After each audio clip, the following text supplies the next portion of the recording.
Уважаемые слушатели, спешу вам сообщить, что 28 июля в 18:00 в городе Урус-Мартане во Дворце культуры имени Умара Димаева пройдет сольный концерт Дуквахи Тунтаева.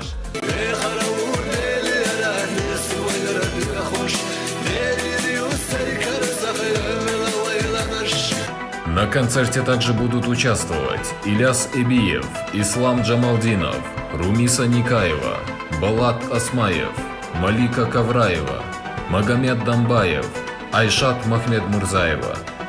Ждем вас в кругу друзей Дуквахи Тунтаева. Вечер обещает быть теплым, уютным и насыщенным.